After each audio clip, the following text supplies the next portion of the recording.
Hello everybody, welcome back to another Botania tutorial. In today's tutorial we are going to be going through the basics of Corporea. For those of you that don't know what Corporea is, it's a system in Botania that allows you to request items whenever you need them. So for today's tutorial we're going through the basics and the concept of Corporea.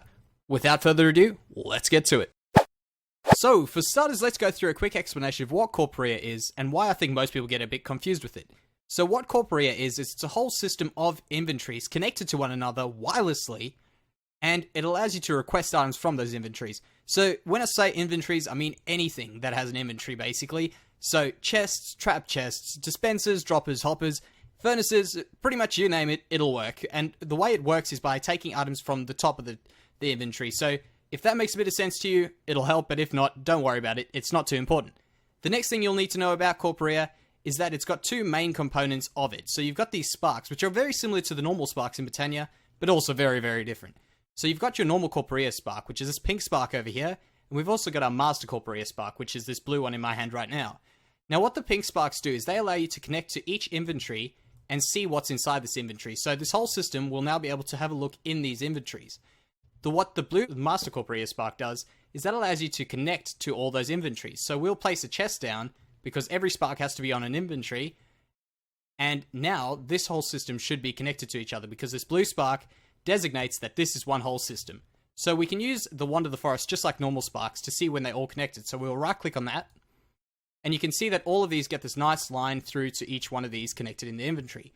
Another thing you can know about this is that it goes infinite. You can go as far as you would like to go, and as long as that chunk's loaded, this whole system will be connected. The only constraint with that is it has to have a spark within every 8 blocks of another spark. So we could chain sparks together, and you can have it running all the way in any direction, pretty much infinitely, and it'll work together. The other thing you'll need to know is that this chest over here, which is designated by this master Corporea spark, will not be connected to the whole system. So anything in this chest over here will not be found. So if you have a look at these ones here, we've got some lapis and iron, some stone, and some more lapis and iron. Those ones will be able to be seen by the system. Nothing in this chest will be. Another useful feature about Corporea is that you can have multiple systems running parallel to each other without directly connecting to one another. The way you'll do that is by dyeing the different sparks one specific color. So if you have a look here, we've got some floral blue powder, and if we right click it onto that, you'll see that now this is a blue spark, and that one will not be connected to the rest of this main system. So if we right click on this, all of those are connected, but this one over here is by itself. Another really useful thing about sparks is they work just like the normal sparks when you have to remove them. So if you shift right click with the Wand of the Forest, your spark should fall off. Now we will go through one of the more basic ways of using this system. What we'll do is come around to one of these Corporea crystal cubes that I've put down here, and they are a pretty easy item to use. What they allow us to do is they allow us to see how many of each item are in our system and monitor that item, and also we can request items from this Corporea crystal cube. So let's say we put some stone in one of these ones and we connected it up to our system with the Corporea spark on that. You can see that now we've got 192 stone showing up there. What we can also do is place some sparks on these ones here, and we can have a look at how much lapis we have and how much iron we have. Now we know that we had 3 stacks of stone in this chest over here, and that's being displayed over there, so we got 192 stone in there. We've also got 32 lapis and 64 iron in this chest, and 64 iron and 64 lapis in that chest. And that is reflected by the 96 lapis, which adds both of the lapis from each chest together, and also the 128 iron. You can also see that these are connected if you simply right-click on those. Now we'll move over into survival mode, and I'll show you how to collect items from the system. So if you simply just left-click on this, you'll see that we'll get one of each item. Shift left-clicking will allow us to take out a full stack, and now you'll see that this should go down. Another really useful feature about the Corporea Crystal Cube is that it gives a logarithmic redstone output according to the amount of items in your system. So if you have a look, we've got 0 stone in our system right now, and we're getting a 0 redstone signal. If we had to put in 1 stone, we should get a 1 signal. 2 stone should give us a 2 signal. And then we'll have to go up to 4 stone before we'll get a 3 signal. So that's the way it works every time it doubles. So if you don't know what a logarithmic scale is, just check that up. It's not too complicated. And that's how this works. Now we'll go through one of the more common and more important ways of requesting items in Corporea. That is using the Corpore Funnel. What this allows us to do is request a certain amount of a particular item every time this funnel gets a redstone signal.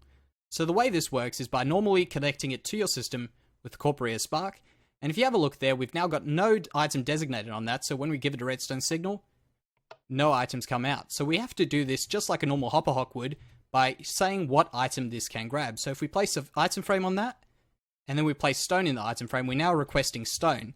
So you'll see that when we do give it a redstone signal, it gives us 1 stone over there. This also allows us to take 16 stone if we rotate that 1 block to the right. And I think that fell down the back. And then also 32 and 64. So that's a full stack over there.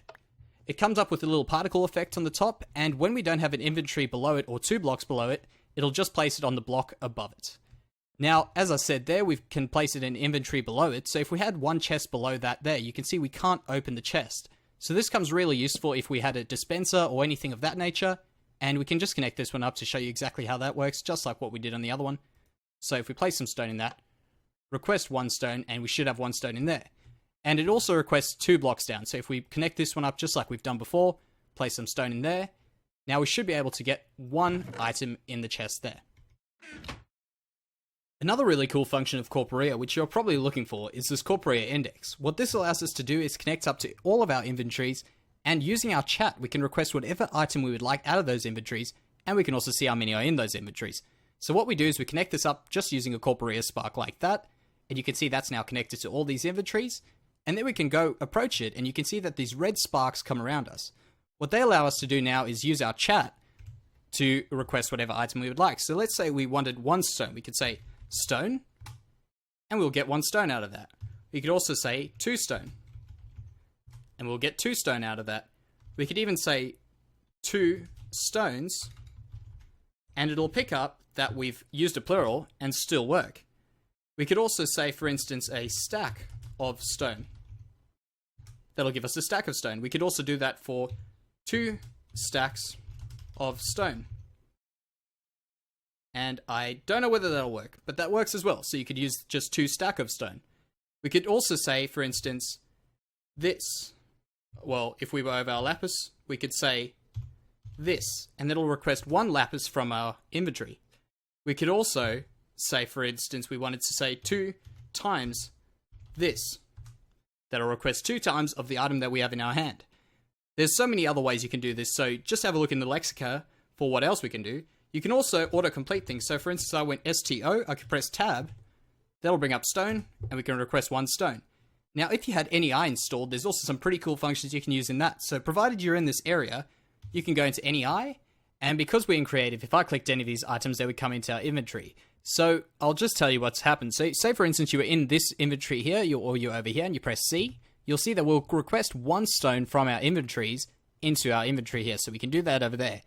This also works for Shift, Control Shift, and just Control. So Shift will get us a full stack, Control will get us a half a stack, and Shift plus Control and clicking on the item will give us a quarter of a stack. So that does it for today's tutorial, guys. I hope this does help you. This was a whole tutorial on just the basics of requesting items from Corporea. There's going to be some more tutorials coming out on how to use Corporea for more complicated things and automation. I'm sure you can see there's a lot of automation prospects from this. If you do want to check those out, make sure you subscribe. If you do like this, please leave a like, and I'll see you next time.